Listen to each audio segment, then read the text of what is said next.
it is one of the most copied works of literature for effectively 1,000 years. Mm-hmm. So it's a book that essentially, let's put it this way, that anyone who could read for the better part of 1,000 years in the West was reading Boethius. It's unbelievably influential.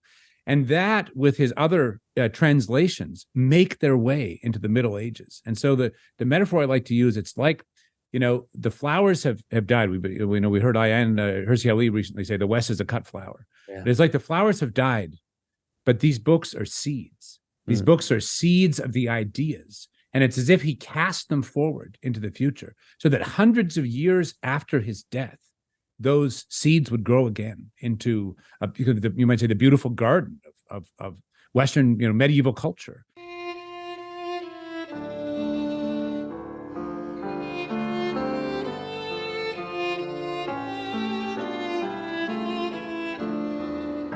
This is Jonathan Pageau. Welcome to the Symbolic World.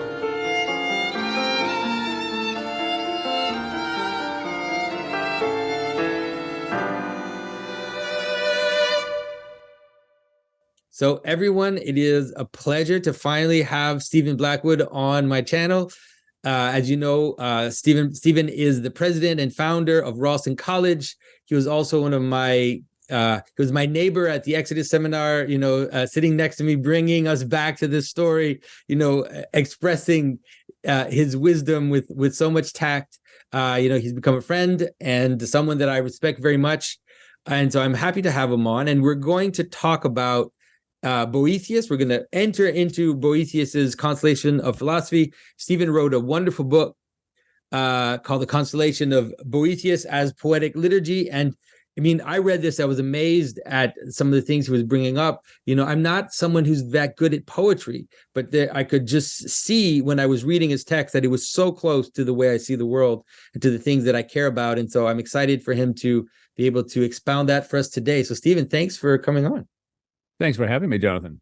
Yeah. So tell me, start off like what it is that attracted you, first of all, to Boethius's text. Maybe how most people will know Boethius, but maybe, give a brief introduction of who he is, what it is that was going on around him, and why he wrote his Consolation. Well, I think that, Boethius has been a big inspiration for me for many years. And, just in a really quick sketch, we're talking about he's born in the late 5th century AD, so sort of right around the fall of Rome, in 475 or so, and he lives for about 50 years, and he's born into a wealthy, actually adopted into a wealthy, sort of very patrician family, and he gets the best education you can get, probably in Athens or Alexandria.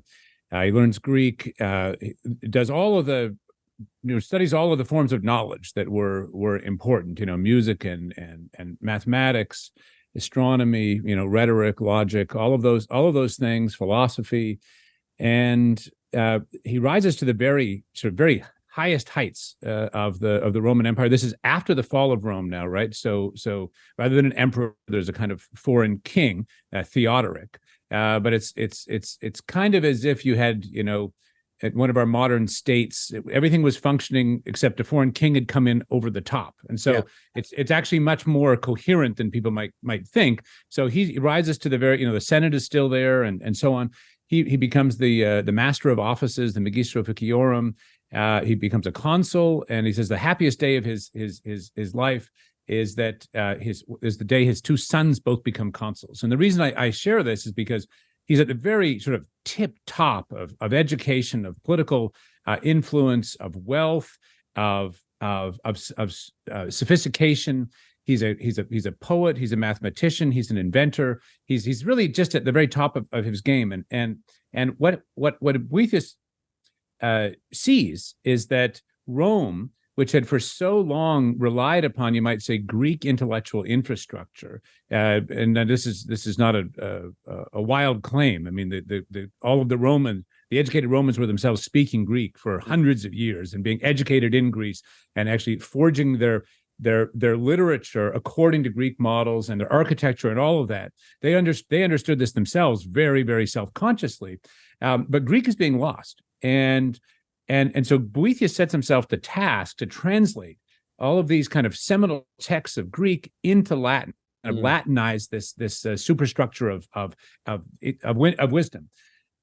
And he translates works in mathematics and logic and music and so on. And these are effectively kind of Latinizations, making available, pretty much someone else's work into a form. It's a translation or a making available in a new form, but largely it's a translation. And then absolute disaster strikes. He is accused of treason and thrown in prison. And a year later, he is, according to the contemporary accounts we have, he's hauled out of prison and brutally tortured and executed. And that's the end of Boethius. That's the end of this man who had hoped, let's say, had the dream, in some sense, I think you can say, the dream of restoring the intellectual foundations of his beloved sort of city and of all of Rome. It ends in the worst sort of, in a sense, death you can imagine. Except, of course, that's not the end of Boethius. While he is in prison, he writes a book that is not contradictory with everything he's written, but at the same time, totally different. These texts on, the translation of Nicomachus and so on, they're very dry. I mean, you should read them if you're interested, but they're very hard to get through. They're very dry. They're very logic chopping. They're all about ratios in the music and so on. That was an important text for almost 2,000 years. But they're a slog, let's put it that way. And in prison, while he's in prison, he writes one of the most astonishing works of literature that I think has ever been written. And this, it's like he puts, in a certain sense, he puts all of his fine-tuned learning down, and he goes right to the heart of the question. But of course, he's not putting it down. He's putting it into a new form, these years of study. And in this book, this is a work of consolation. This is a book in which, very raw, in which a woman who's a personification of philosophy comes to comfort a man, a prisoner, a man who's been bereft of, taken away everything that he had, his wealth, his family, his position, his reputation, everything. He's got nothing left. And there he is in his prison. So it's, it's Boethius played by himself, you might say, in this amazing literary drama. And this woman named Philosophy comes to comfort him and to restore him to his inner self-possession, to his knowledge and possession of himself. And that's we may do, perhaps we'll have talk a bit about the book, but in terms of the biography, what's amazing is that this book that is in a way so different from his other works, just the literary power, the gripping character of this. I say that this is one of those books that you can give to someone who's in an enormously difficult situation, whether it's cancer or terminal disease or loss or some kind of form of pain or indecipherable thing in their lives, and it speaks directly to that, because that's where it starts. That's the problem this book is written about. And we actually don't know really how this book got out into circulation and somehow got out of the prison. There's so far as I know, there's little to no record of it for like 200 years. And so imagine, here this long arc. It's so important to remember these things. The long arc of time, of culture, of civilization, of the soul. Here, this man who I think had hoped in his own lifetime that these works that he was translating would help to restore Rome. He did not know. Rome was really effectively over. A few decades after his death, it's a kind of backwater. It goes from 1 million inhabitants or so at its height to essentially 30,000. It's like a swampy backwater during the Carolingian into the Middle Ages. But what I want to leave this moment of his biography with is this book somehow gets out. And after a couple of hundred years, it really gets out. And it's translated in English by King Alfred. We were talking about that earlier. And but in Latin, it is one of the most copied works of literature for effectively 1,000 years. Mhm. So it's a book that essentially, let's put it this way, that anyone who could read for the better part of 1,000 years in the West was reading Boethius. It's unbelievably influential. And that, with his other translations, make their way into the Middle Ages. And so the metaphor I like to use, it's like, the flowers have died. We heard Ayaan Hirsi Ali recently say the West is a cut flower. Yeah. It's like the flowers have died, but these books are seeds. These books are seeds of the ideas. And it's as if he cast them forward into the future so that hundreds of years after his death, those seeds would grow again into, you might say, the beautiful garden of Western, medieval culture. Yeah. And so there's a sense in which Boethius, though he thought, I think, that, well, he had no doubt hopes, as we all do, that his work would bear some fruit in his lifetime. He had a terrible death. And yet, in the long span of time, and perhaps you could say providence, that which he had given his life to bears enormous fruit hundreds of years after his death. And so I've often thought about this, that, from Boethius, we see it's not up to us what becomes of our work. It's only up to us to undertake it as faithfully as we can. Yeah. And I think some of the ideas that you brought about are important to emphasize, which is that the Boethius's work, became a model for literature in the Middle Ages, became a model for poetry, became a model, and did ultimately more to synthesize the ancient Greek thinking and carry it forward than, like you said, his other kind of copying of ancient texts. And so there's a strange innovation in the text itself, but it is also a kind of gathering together in crisis.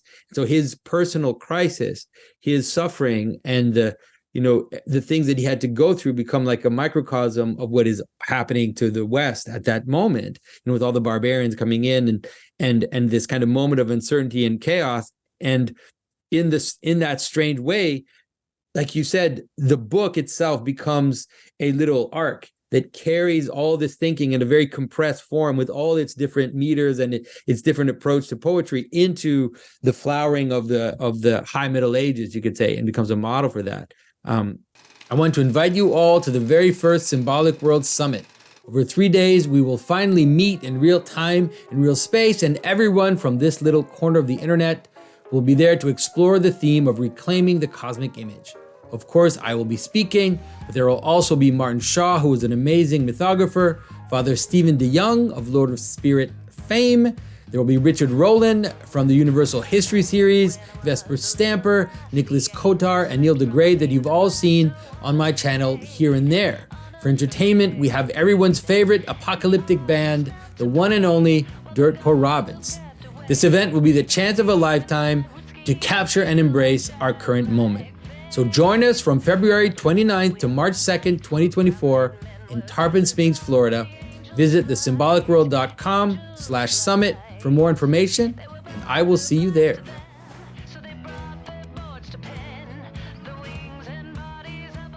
And it's also important, it's hard for people to think that, because so many people think that the Middle Ages are just a dark period. They don't understand to what extent poetry and music and, meter was important, especially in what we call the High Middle Ages in the West, into the weirdly too, into the barbarian world that had taken over his Rome, right? So the influence of his work will make itself known in France and England, in all of these barbarian lands that are now kind of reviving the Roman world. So it really is an astounding story of what he was able to do in his suffering. Yeah. And it's a very important point you make about the way he's gathering up the wisdom of the past. And, he's today we sort of, have this idea that, you should try and say something original and new. And, for Boethius, he was, I think, he thought the highest thing that, in a way, the highest and best would be to share the greatest, you might say, the wisdom of the past in a way that could be heard and heard anew. And so he is writing as if, you might say, his work is synthesizing and bringing together, without saying he's doing that. I'm not saying he thinks, oh, here I am, I've got all the answers right here. No, he's but what he's actually doing is looking back to Plato and to Aristotle and to the Stoics and the Neoplatonists and all the poetic tradition, to Homer, and indeed, I would argue to his experience of Christianity, and bringing all of this up in a form that he thinks is fundamental, so it can speak to his time. Interestingly, I mentioned Christianity, as we know Boethius the Christian. He wrote texts on the Trinity and so on. There's no mention of Christianity or of Christ or anything like that in the Consolation. It's a really interesting kind of question or challenge or history for many scholars. And I'll simply say that my sense of that is that what he's doing is sharing the wisdom as he understands it in a universal form. And we could talk about, what the Logos is and what he might have understood about the relationship between let's call it the pagan and Christian traditions, or the old pagan philosophical tradition and the Christian religion, is a very, very interesting question. But fundamentally, he's putting things in a language of universality. And that's one of the reasons I think he's such an important voice today, because amidst our fragments, our alienated, sort of dysfunctional disagreements, often very shallow, he offers, I think, a voice that goes right to the heart of very fundamental human questions. Yeah, and I think the way that I also understand his work is something like the maintaining of a secular space within Christianity.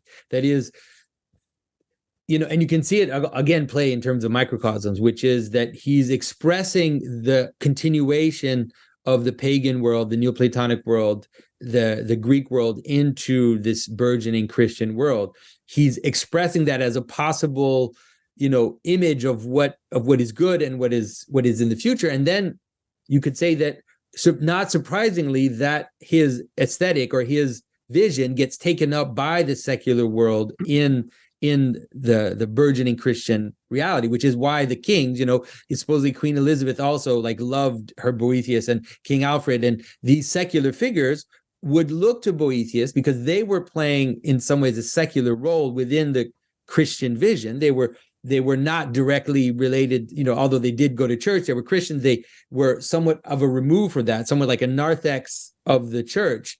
And I think that that's one of the powerful things about Christianity that people forget in our kind of post-Puritan age, which is that is the way that Christianity laid itself out, as being both, having the highest mystery in these theological texts and these mystical hymns, but then also being able to entertain, the works of Socrates, the works of Aristotle, the works of Plato, the works of the Greeks, and a vision of poetry, even preserving the dramatic text, preserving the works of literature that were produced in the ancient world, as a kind of, you could say, narthex to Christianity, a place where we can explore these ideas without explicitly saying, always having a religious.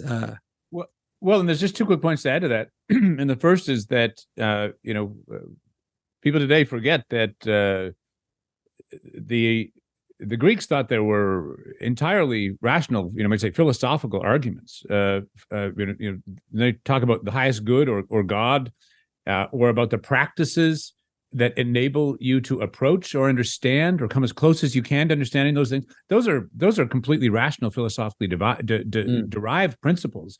So it's not as if you've got this, I don't know, some sort of cold philosophy on the one hand, and then on the other hand with these kind of simply irrational or mystical practices. I mean, it's the most for the Greeks, it's the most rational thing in the world. You might say to try to understand that which you do not understand, that which is beyond you, and to be adequate somehow to that understanding. We could talk about intellectual humility. We could talk about, so this what I'm suggesting is that in the Consolation, for example, there comes a moment right in the middle of the book, in the middle of the argument, where philosophy says to him, the problem with our thinking, our kind of rational thinking, is it divides things up.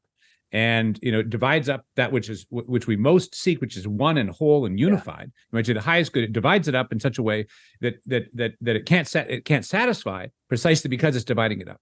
And we could talk about the implication of that argument. But what she says is that, so what do we need to do?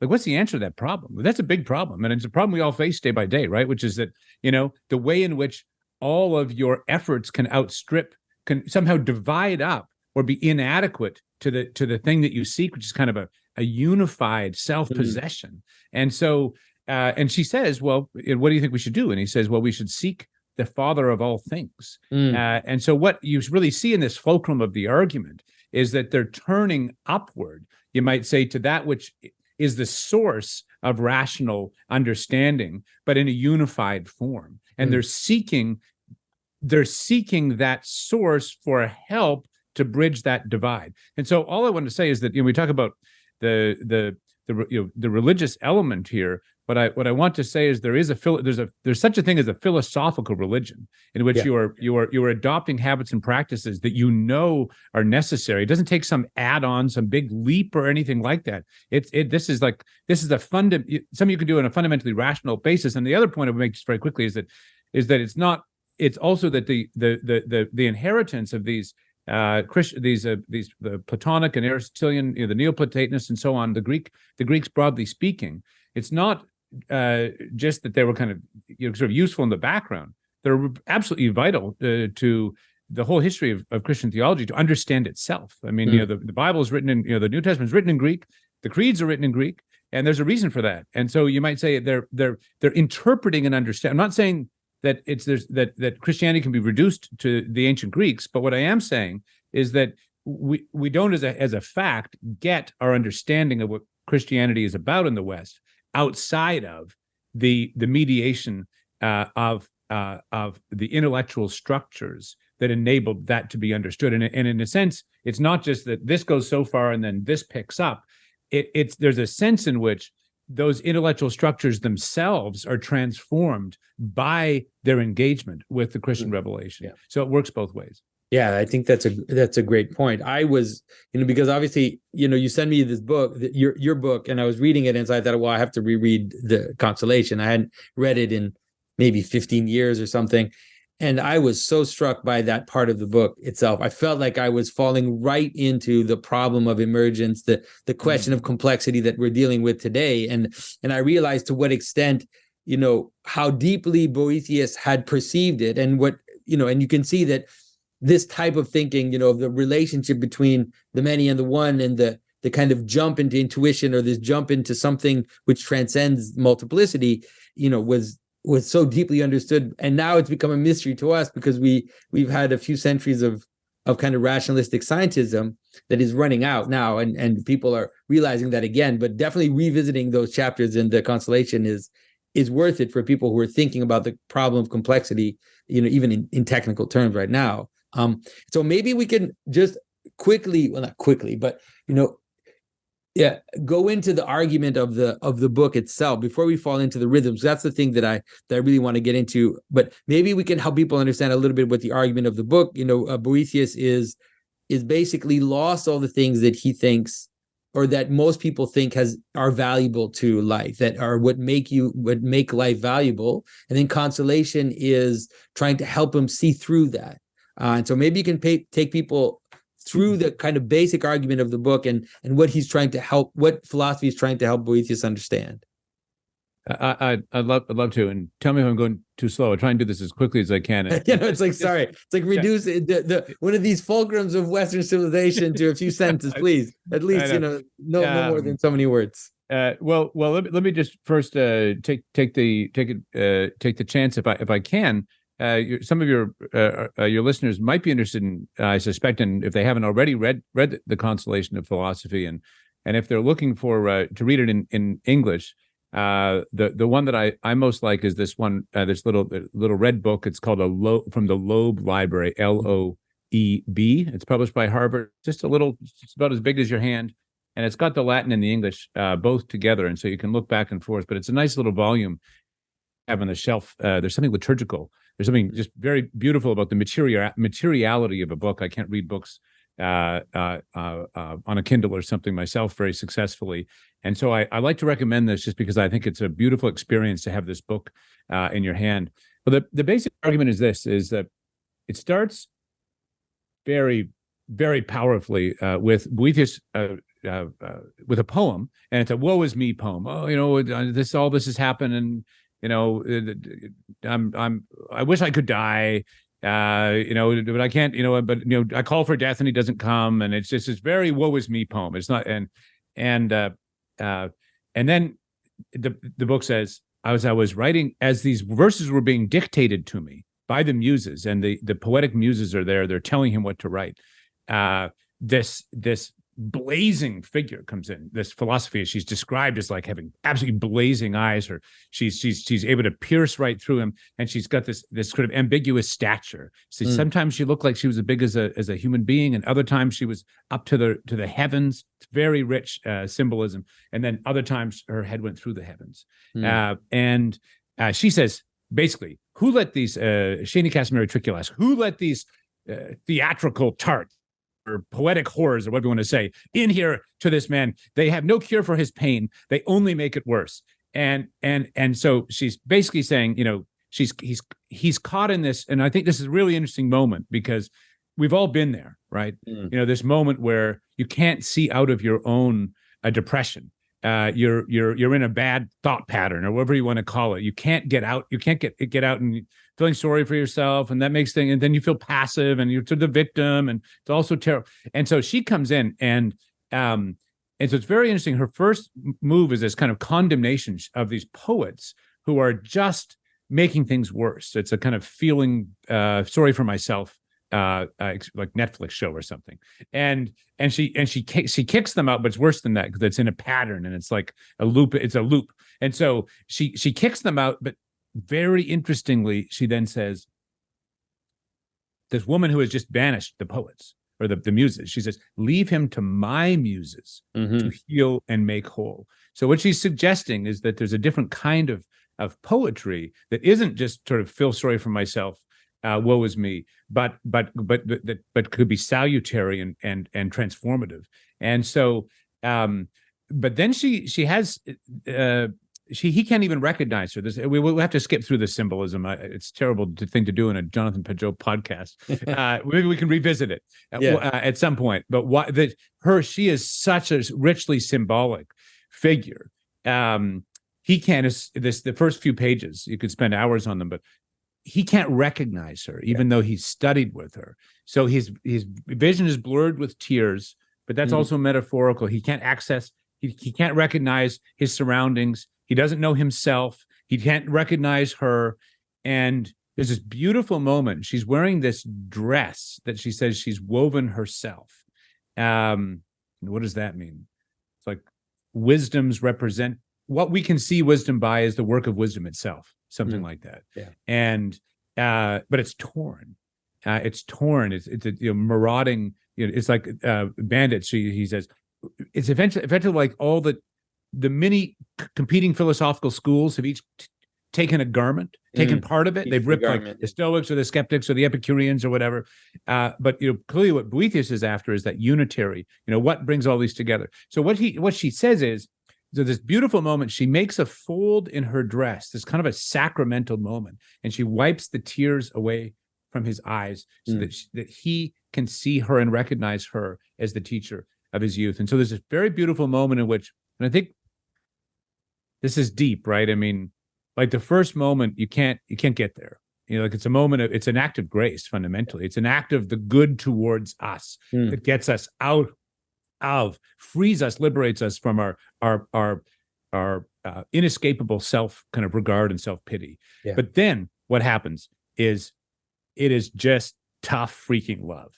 She's like, tell me what's wrong with you, basically. And he goes on this long diatribe about, I lost this, I lost that, I was mistreated, I've been accused falsely of treason, and now I'm here in the prison. And of course, he's writing all this, but he's portraying himself as just an absolute, I have been, and, let's take his word for it. Let's assume his account of his situation is fair. And he is a victim of these terrible injustices.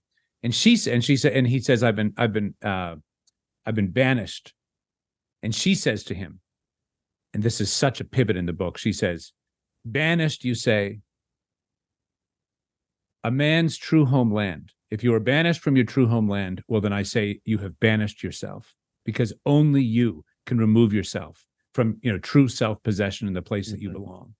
And so his retort is, well, hold on, I've lost all these things. How could I be happy? And so the first part of the book, I'm going to move much more quickly here now. First part of the book is a kind of negative action. She has to separate him out from his attachments in the world, his attachment to money, his attachment to his position of power and his fame and all of that.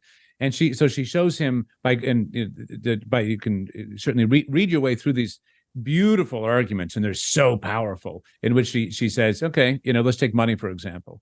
Is it ever really yours? What if the stock market crashes? What if someone steals it away? It's like in the argument of all these things, same with fame, where you could have your reputation trashed. And then what? Her argument is anything that can be taken away from you is not really yours. So that's the first part of the book. And he has to think, okay, then, well, what is mine? And so she'll say, well, what are you really seeking in those things? That's the next thing. So let's say in wealth, maybe you're seeking security.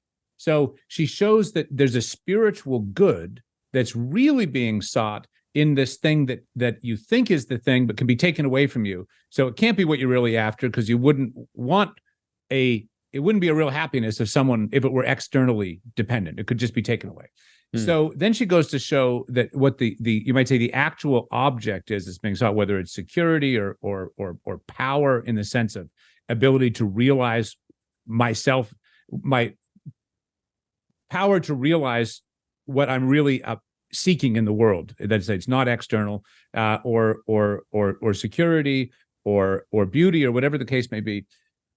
And so she shows through this argument that there's a kind of unitary.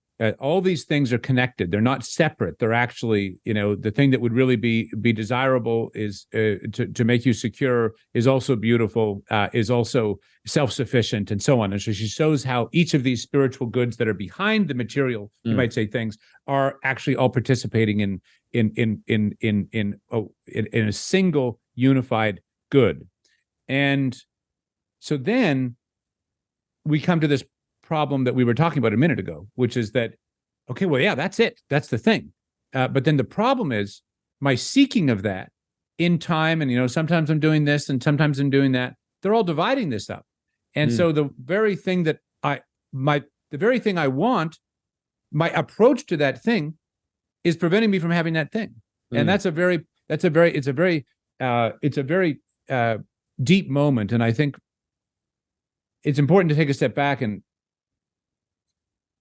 reckon a bit with, this as the kind of problem of finitude itself, right? How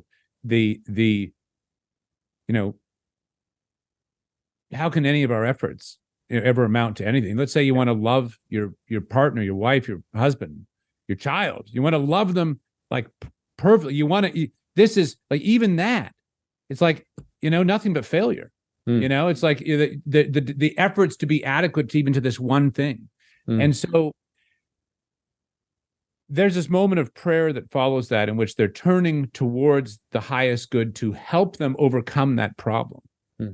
And the remainder of the book, it gets, in a sense, the problem becomes even more real, even sharper. So let's say you're starting out in this world of injustice and being robbed of everything you had, in a moment of suffering.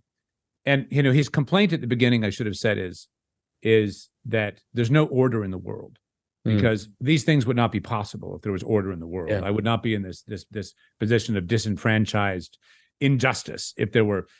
And so what she shows in this first half is that there is order, because your actions, this is an argument that comes from Plato, your actions are their own reward. So, remember we were saying how if it's external, like, riches, well, that can be taken away from you.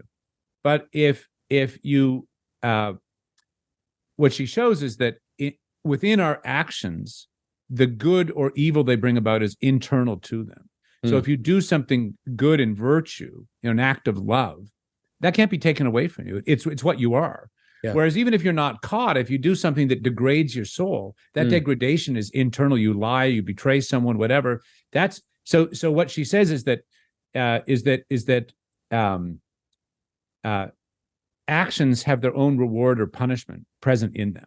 Yeah, the good that you do, that's the reward, and it's a reward also in the sense that it cannot be taken away from you.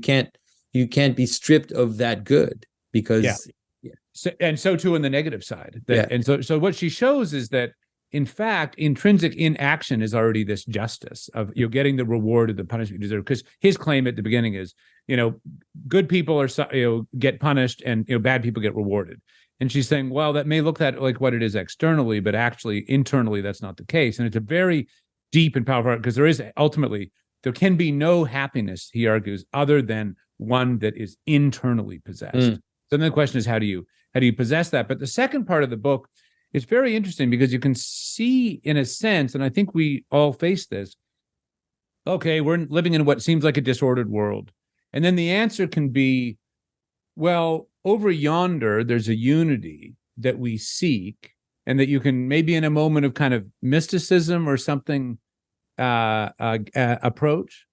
But then, very interesting, in the second half of the book, the prisoner, Boethius, rearticulates the initial problem at a higher, you might say even more fundamental level, because what he wants ultimately, you might say what all human beings in some sense, I would argue, want, is not simply an answer that is over there, because we're living in the world of the finite and the broken and the particular.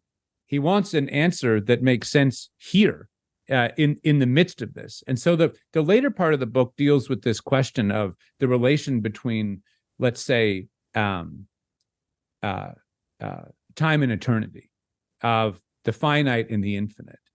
And in a difficult sort of theological section at the end, ultimately with the relation between free will and providence, or you might say the absolute unity and of the first principle itself.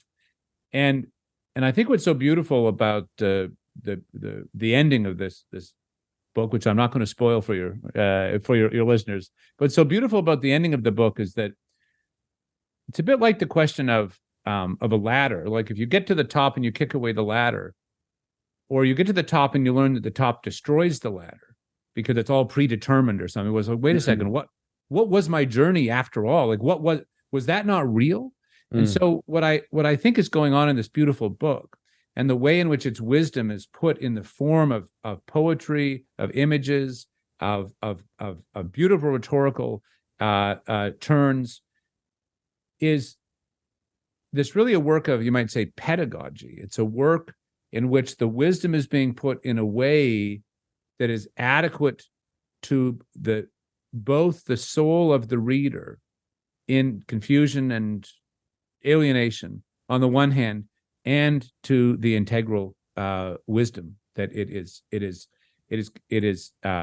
conveying. So the fundamental, you might say, argument is one that moves from alienation and this sense that the whole world is disordered, but that demands to be able to see an order within that, to one that leads him on a journey such that he can see a deeper, you might say, spiritual logic as governing the world, but more, just as importantly, to come to see himself, the mechanisms and principles of his own knowing, of his own activities, as you might say, in the image of, or a manifestation of that underlying wisdom. Yeah, and so in that way, it's a deeply incarnational approach. It's not a Gnostic idea like you proposed at the outset, like the idea that all of this is all illusion, all of this is all nothing, and once you get to the mystical unity with the one, then all that other stuff doesn't matter. But rather, this formulation at all the levels of how it's adapted to the particular. And I think this brings us to, the reason why I wanted to talk to you mostly in the first place, which is that in your book, one of the arguments you make is that the very structure of the poems, the very use of meter, the very way in which Boethius, structures the meter of the lines in the text is an incarnation of his journey, moving from a kind of broken disunity and a kind of confusion towards this deeper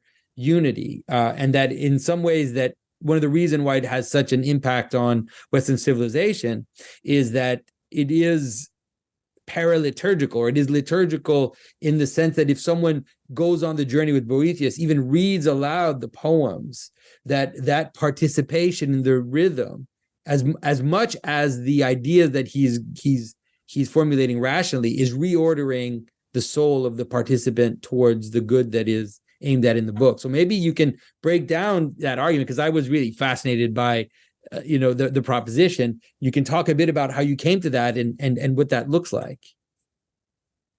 Well, what I say a few things. What I discovered, and I hasten to add, like the acoustic superstructure of this book is astonishing. And I sort of uncovered this, but it's a bit like, I don't know, falling into a ditch and finding a gold treasure or something. It's like I didn't make the treasure. I just sort of realized it was there. And effectively, what I argue is that these poems, these meters, are organized into a beautiful sort of symmetrical and interwoven structure. So there's you might say an ordering of the acoustic character of the book that I suggest mediates time and eternity. And now that's maybe sounds like a difficult thought, but what I would want to maybe start with is that the need for repetition is absolutely fundamental to our need or to our ability to know anything. So let's just, to give a simple example, you can't so much as recognize and memory. Let me say, memory and repetition are absolutely fundamentally connected. So you couldn't so much as you couldn't so much as recognize yourself in the mirror, mm-hmm. or your front door, or your mom, or whatever, without memory, right? Because it's memory that allows you to recognize in the present this as something that you already know. And so memory is necessary to see a repetition, but repetition is necessary because without it, there's nothing stable at all. So imagine just like being in a fire hose. Life is a fire hose. It's just coming at you. There's no interpretation of anything. It's just you don't even know it's water, right? Because that's the kind of overwhelming flux of movement and change. Total nothing but change. Let's put it that way. And life feels that way sometimes, right? I mean, so you can look at this. Let's just start in the most stable way. I mean, in the simplest way. Let's say, we've all been around babies. Most of us anyway. When they're early on, when they're born, and they look up at their hand, and they don't even know that's their hand. Yeah. Right. Like they have no idea. It's just they're not yet conscious of that fact. And so the question is, how do you move from that moment as a child, as an infant that can't even recognize its mother or its own like limbs, to one that knows, oh, this is me, and oh, that's my mother. And what I'm arguing is that it's repetition. It's seeing this again and again and again that stabilizes. Imagine yourself as an infant. It's just everything moving around, and to us, like the world is stable. It's like, no, there's the door to the front house, and that's mom, and there's the fireplace, and there's the painting on the wall or whatever, and here are the people, I see them all. But the question, what I'm trying to draw out here is, how do you get there to the point where you can interpret that world versus where the baby starts? But I now want to put ourselves in the baby's position in a sense of to where we actually are, right? Because the question is, how do you can only interpret the movement of the world around you by stabilizing it, by having a frame that locates it such that you can see this particularity within a pattern, whether it's a person. I'm giving examples of physical things, but as you go deeper, you realize there are deeper patterns that govern those things. And so my argument fundamentally is that we need recurrence of we need to expose ourselves to recurrence or repetition in order to be shaped in such a way such that our memories are able to interpret and understand the world around us. And so we see this all the time with, the cycle of day and night. Imagine we were just living in one endless day and there was no sun coming up and down. Imagine there was no cycle of seasons. Of course, if you live at the equator, that is in fact what you have. But for most of us, we're living in a movement through time in which there are these cycles. And so, and we do this at home. We have rituals in the morning and we have rituals in the evening, and we have rituals at Christmas time or religious holidays and so on. We have civic liturgies in Canada. Remembrance Day is historically an important moment. In America, in the United States, Thanksgiving is an important such day. And what those are rhythms of a certain kind of practice through which we gather ourselves and our experience in order to understand it. So you pause on Thanksgiving, and you might say you gather up all of the last that has happened since you've last done that in a moment that allows you to understand yourself in relation to, say, gratitude. Yeah. But I would say at a more fundamental level, or at a very fundamental level, this is the case with all of us all the time. But I'll add just one more thing, and that is that there's a sense in which you think about the infant, you can't recognize something that isn't part of a repetition that you recognize. Yeah. And so we are, in a certain sense, nothing but the memories that we hold that allow us to interpret the world. And that's why the shaping of our memories is so important, because it's what enables us to see the world around us. And so in some sense, it's why you might say the study of history or the forming of ourselves in relation to fundamental patterns. Otherwise, you end up being like the infant who doesn't even know that's your mother. You can't see what's in front of you. The world is an unstable flux until you internalize its patterns such that you can see them outside of you. Yeah, and I think that before we get deeper into the Boethius idea, it's important for people to understand that that's why Plato, almost joins together the idea of memory and knowledge. That is, to know something is to remember it. And, we can find different ways of formulating that metaphysically. Obviously Plato had this kind of reincarnation model where the sense that you're remembering ancient lives, and that is what is making you participate in it. And as humans now, we don't need a reincarnation model to understand that. Even biologically, we understand that we are the descendants of patterns that have re-embodied themselves over and over and over.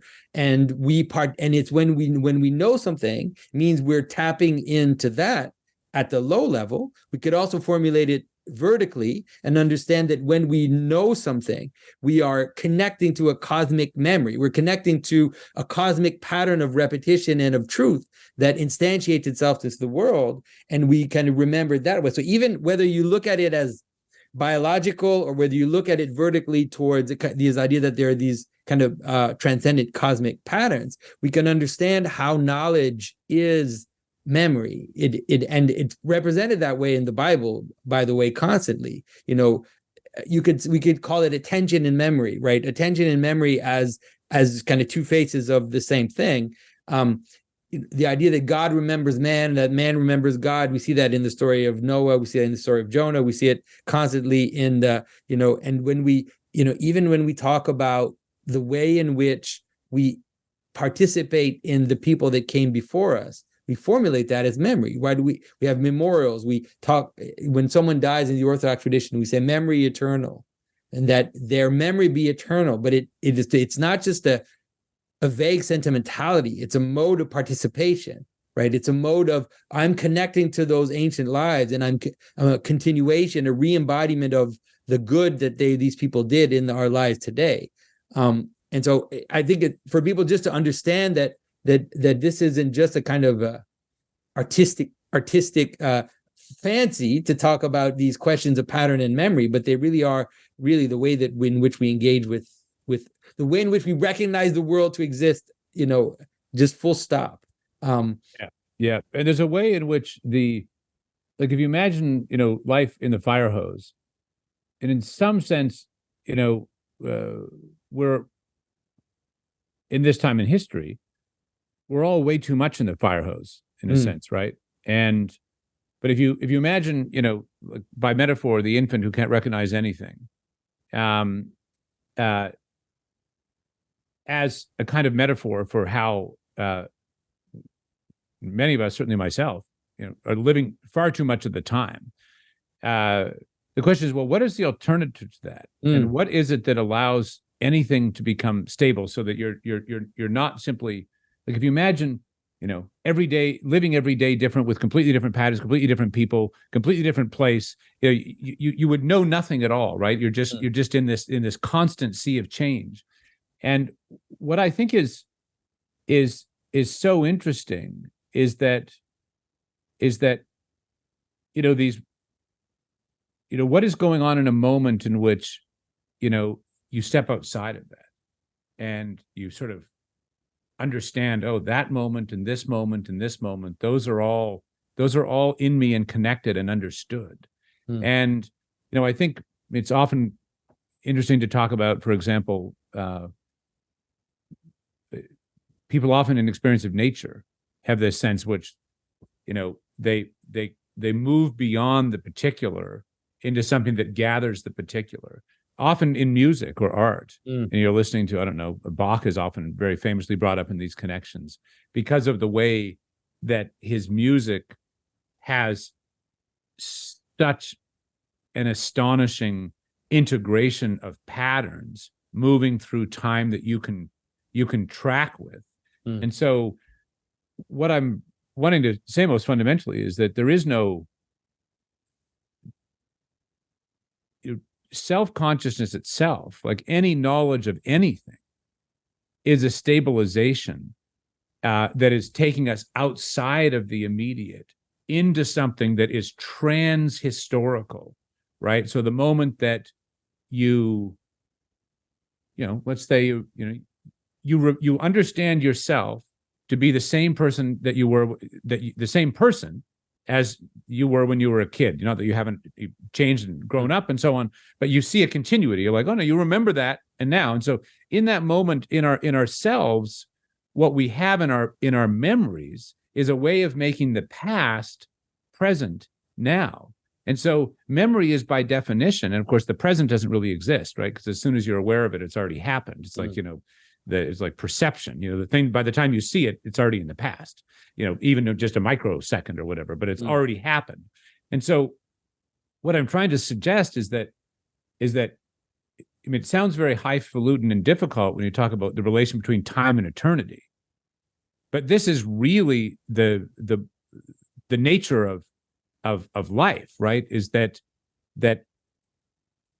you can be lost in flux and movement, or the answer to that is to find some longer continuity that by definition has already taken you outside of time. But then the question is, well, what does that have to do with my movement through the world in time? And so in some sense, that's precisely what patterns give us, is they give us ways of stabilizing ourselves in our movement through time such that we're able to see in the moment the eternal, or the moment becomes something that reveals a deeper stability. Yeah. And so it's interesting, like one of the arguments that you make very simply in the book that I found really powerful is that you talk about how the patterning of the words and the patterning of the the creation of these frames, they are mnemonic in the sense that they help you remember, right? And people talk about that sometimes too, when they say that one of the reasons why monks would chant the Psalms or that rabbis would chant the Psalms is so because by you doing this kind of pattern language, it's easier to remember the text.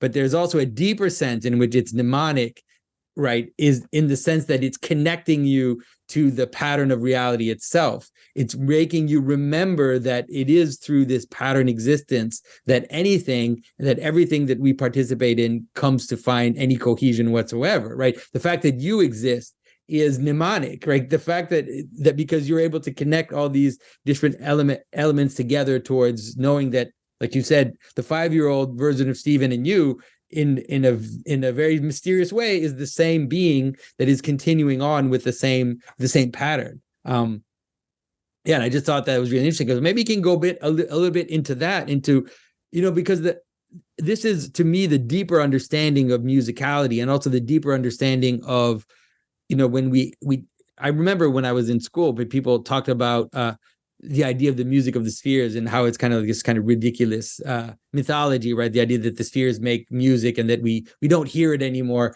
But that is the deepest part of that, which is that the music of the spheres, or even the ancient study of music, wasn't just the ancient study of how to make entertainment music for a party, but really how to live in the patterns, like really what liturgy is. And this is there in Boethius himself as well in his text. Yeah. So, I mean, let's just let's put it this way that two things. First, this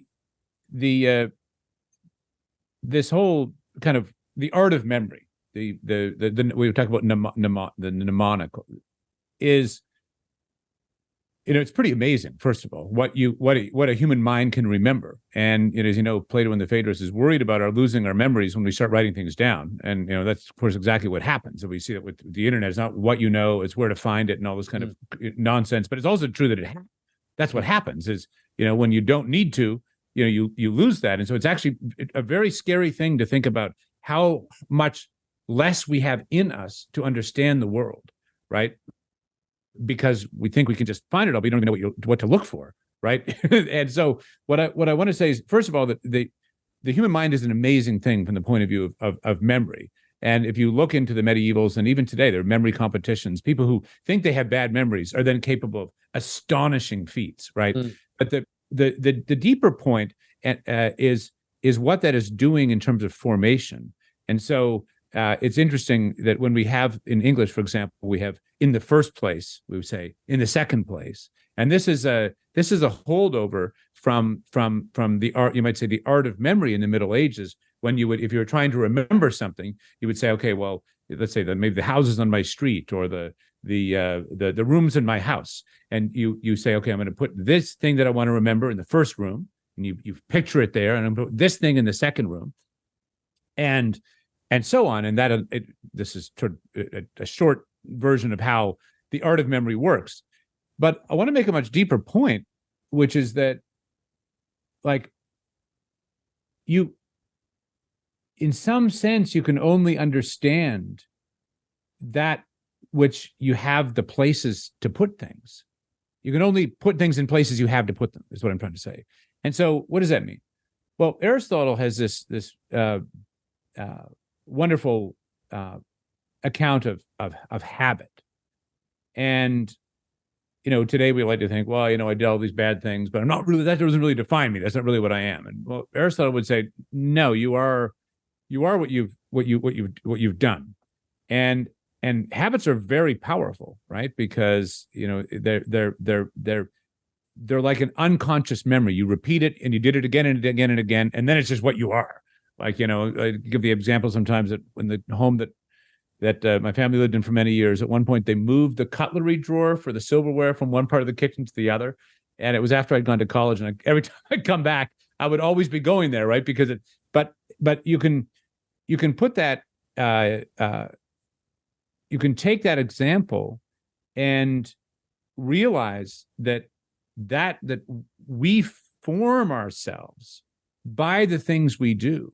And if you're formed in, I don't know, listening to a lot of negativity and anger and frustration and rancor on the internet, like that's what you become in a profound sense, right? That's the truth of Plato's line, right? Is that the kind of vision we bring is to the world, the form of perceiving limits what we're able to see in it.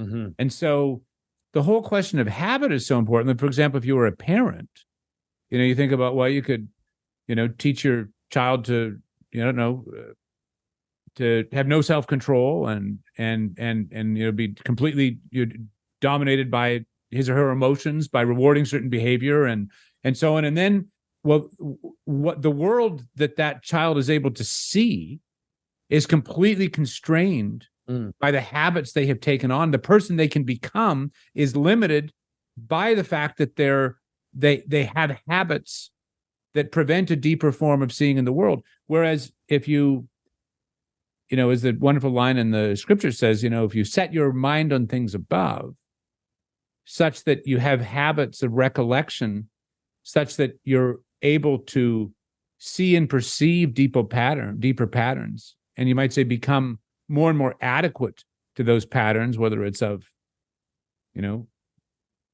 love or patience or humility or whatever, then that's what you're able to find in the world. But it's not as if you can access in the world that which you don't already have the way of being able to see. And that's why I give the language of the image of the infant who is lost to even seeing his or her own hands in the world. Now, because we have the categories of consciousness, like it's not as if we're a blank slate. Yeah. The infant is innately able to recognize these patterns because the human mind is made in such a way as to be able to perceive them. And if it weren't, then it wouldn't be able to see them. But the point fundamentally is that everything is at stake in the habits we develop and the patterns we expose ourselves to, because it is what we will be able to see in the world. Yeah. And I think that's everybody can find examples in themselves or in other people where they've noticed that, let's say someone who is not trustworthy or someone who tries to trick people or tries to get things, their world will get built that way. And then at some point they'll find themselves in a situation where they're also surrounded by people that you can't trust, that you're surrounded by people that they shouldn't trust. But and the opposite is true, is that, this is something that you can see in Christ's word, the idea of saying that if you judge not, right, lest you be judged. That is, that if you practice the good, then all of a sudden you will start to see goodness in the world.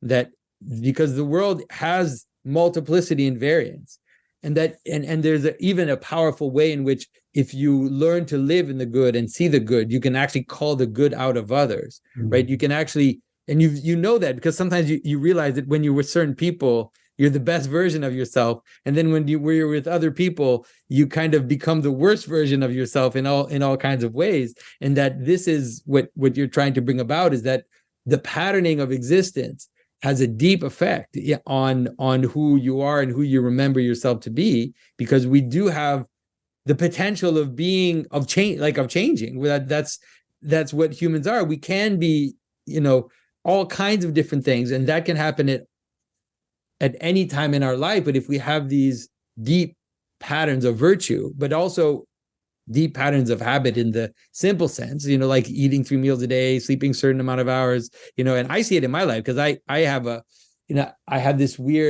have a kind of creative bent to myself, and I can see myself sometimes fall into like not sleeping, not eating well, and then things start to shake around me, like in every way, like not just in terms of my habit, but also in terms of the way I treat others, the way I see the world, the way I interpret the way other people treat me, then it starts to shake. But maybe you can bring us through a little bit how it is that Boethius does it in his text. Like, what is it that he brings you to through really, even without going into the details about the different meters of the poems, but the basic image of how he takes the reader, the participant in his text, through a kind of poetic transformation towards the highest good. Sure, I'd be happy to try and say a few things about that. I've just been sort of meditating on. I think what you're saying is very, very, very, very, very deep. I mean, the way that, I mean, what is the? See, we tend to think that the way we feel about the world is how the world is, right? But it's actually no. That's where Plato starts, is saying no. The way you might say feel about the world is determining what you're able to see in it.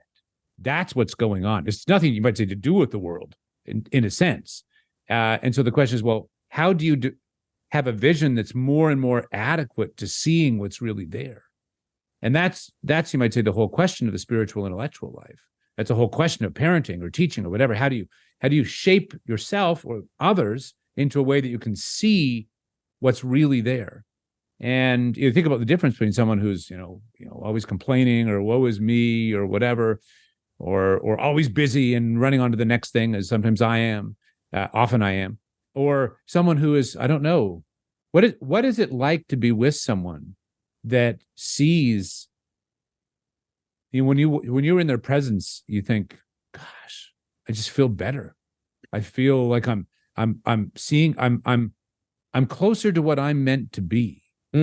What is going on with someone who I've known a few people like this, whose very presence was able to mediate a deeper sense of the world, a truer, more beautiful sense of the world. Now, in terms of Boethius, I'll just give a couple of examples.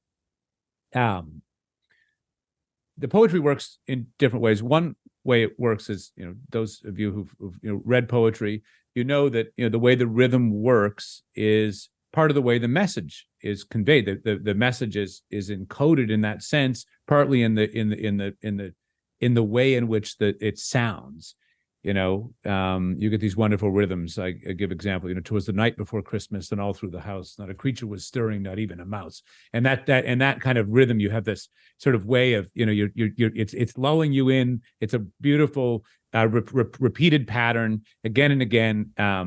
But you can also have rhythms that are jarring, that are they're surprising or unexpected. Of course, that's what jazz often does. And so one level at which the poetry works is it's simply manifesting, you might say, the truth or the idea that is present in the poem. So for example, there's a lovely lyrical meter, dum da da dum da dum da dum dum da da dum da dum da dum, that in this it's called a glyconic. But what's beautiful in that is that he uses it in early on to describe the stability of the seasons and the consistency of these changes in nature.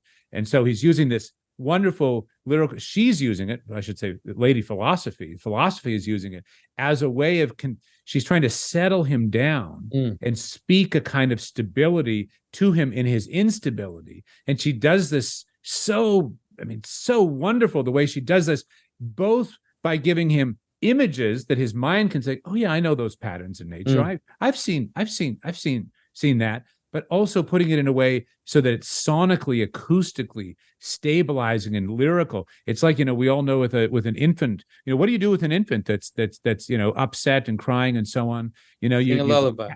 Tap, tap, tap, tap, tap, tap, tap, tap, tap, tap. Yeah, that's right. Yeah. You and then music can do the same thing, but you're at the very most basic level. The rocking is a pattern that stabilizes the child. So that's one sense. And then there are other poems where she's talking about the instability of fortune, for example, and it'll be like dum dum dum dum. It will be. She'll use an unstable meter to convey the instability. So that's one level. But then what's amazing is that some of these meters, they occur later on. And then the question is, well, what's going on there? Is it the same? Is it just, we figured it out last time and it was lyrical and stable, or it was unstable? But actually, what I think is going on is the way in which the later uses of the meters are doing something redemptive relative to the you might say the problems or issues or matters that were raised in the first time around. So there's one in which the instability of a meter that was used to describe the contingency, or called fortuna, the instability of the world, and all its unknowns, she actually uses to show how that instability is comprehended by a deeper pattern. So the way I think this is so beautiful, Jonathan, because there's a deep sense in which healing has to take place at the site of the wound, right? Like if you've had this kind of experience or that, and you've been shaped or damaged or broken, there's a sense, that's where the healing has to be. And so I think one thing that's going on in the poem is she's redeeming these broken moments by through this, you might say, acoustic recollection of an earlier moment to give, you might say, the answer to the problem or the pain that was in the first instance. And so it's a way of, you might say, redeeming by recollecting, and of course psychologists use this all the time. But then there's a third level, and that is I think that as you look at the poem as an acoustic structure, the poems of the book as an acoustic structure, and in readers who are interested can see I patterned this out in color at the back of the book. You've got to get the paperback, though, because the hardcover was printed in black and white, and it's much harder to see. But in the paperback, you can see these unbelievably intricate patterns of the poems. And so what I'm arguing is that the whole acoustic structure of the poetry has an interwoven pattern that means that any point of it is part of it. It's like what you say about fractalization, right? Any point of it is integrated within a larger pattern. Yeah. And so, in fact, maybe share two things quickly. And one is that, I think this is how memory works, right? Like, I give the example in the book that where I grew up, I love wild roses. And I have all these, the first instance, you see the rose, you think, wow, that smells good. And it's kind of a memory on its own. But then the longer you go through life, like that, that reminds me of that place that I used to go in the summer and with that person. And then it's a reminder of childhood. And then and so you start seeing that you smell the rose again, and you're like, whoa, that has all these deep forms of pattern that it brings up to you. Maybe it's reminding you of loss or of happiness, and so all of these things become collected precisely because the patterns are moving through different moments in time. And my grandmother died a few years ago, but I know if someone was wearing her perfume, it was very distinctive to her. That would bring back all of my memories of my grandmother. So there's this sense in which one thing we want to do is to scaffold into life the patterns that enable us to gather up our past as present in a way that it can be comprehended.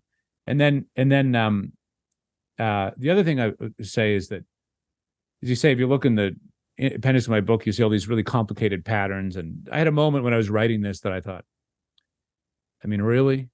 Like, is it really there? Like, this seems pretty complicated. And I was, my brother was living in rural Vermont. My wife was away, and my brother had come to visit in the sort of hills of Vermont and a mountain ridge.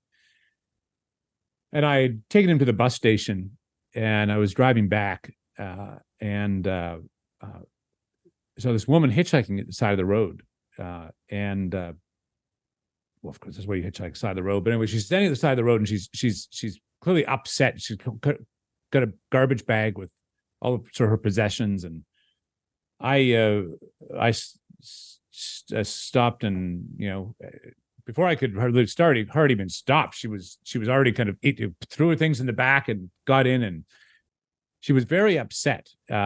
She was, a woman in very challenging circumstances. And as I got to know her, where she was going was about 45 minutes away, and I was not too far from where I was going. And we got into a conversation about her, and she had a very sad sort of life story, sort of multi-generational dysfunction and drug abuse and children in prison. And it was very, very, very sad.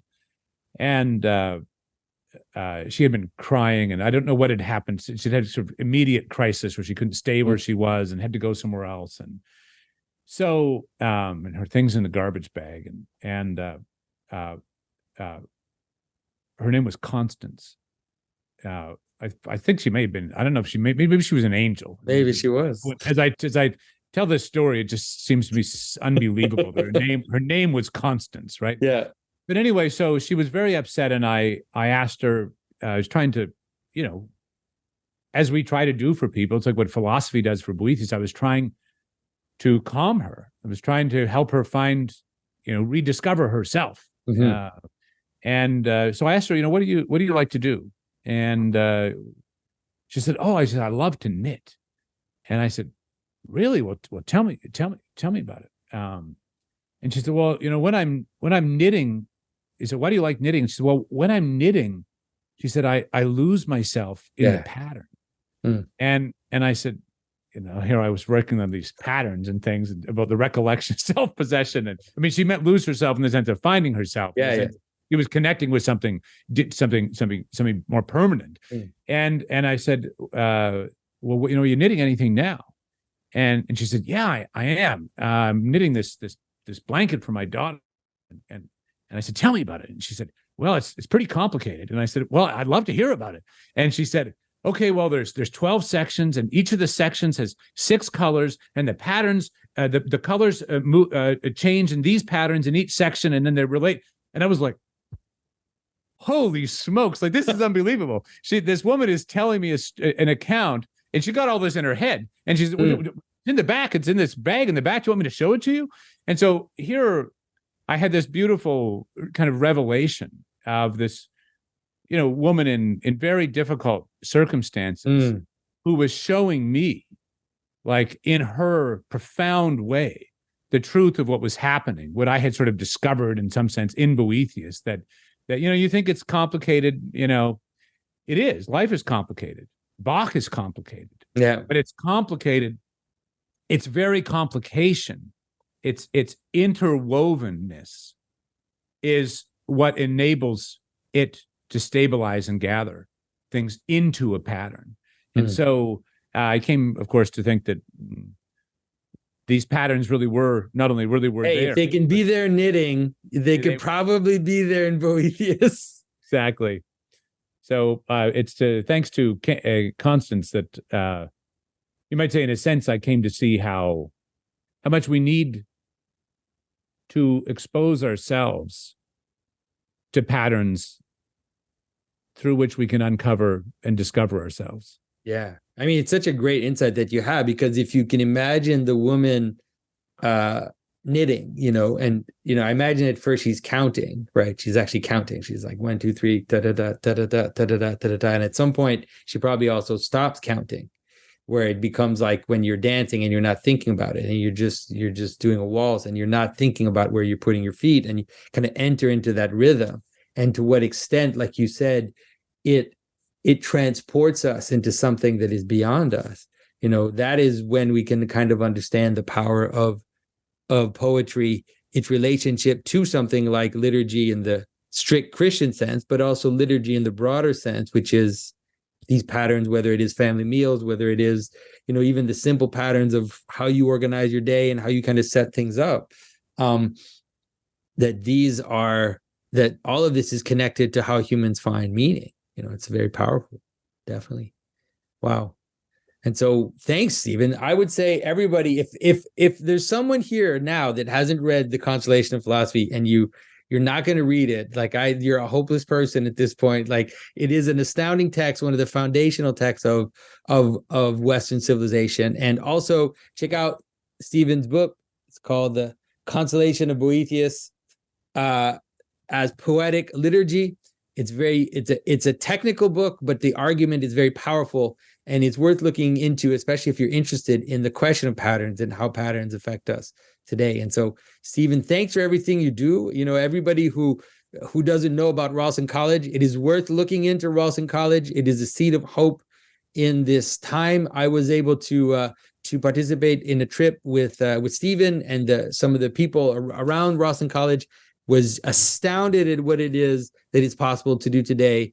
And it does give us hope in a moment where we feel like everything's breaking down. Thanks for what you're doing, Stephen. It's truly appreciated.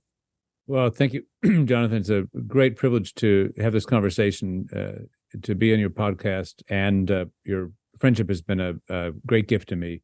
I'll only say in conclusion that to those who haven't read Boethius, just remember that if you're ever in a really difficult circumstance, that book is there for you. I once a friend of mine, I was once met a friend of mine at a meeting. It was a board meeting in Boston, and she had had cancer, and I thought it had gone away, but it had come back, and it was very sad. Anyway, I didn't know what to do, and I went into the bookstore, and there was a bookstore there, and I bought her book. I think I just have to give this woman a copy of Boethius, and she wrote to me a few weeks later saying that words had never been so meaningful to her, and so I say that because it might be that this is a book that can, in a time that you really need it, you can turn to it. Yeah. All right. Thanks, Stephen. And we'll talk soon as well. We'll see each other possibly for the second part of our team of Bible interpreters. We're hoping to see that happen. For those who are hoping that will, it seems like it might. So that would be wonderful. Thank you, Jonathan. It's a real pleasure. Bye for now. Thanks.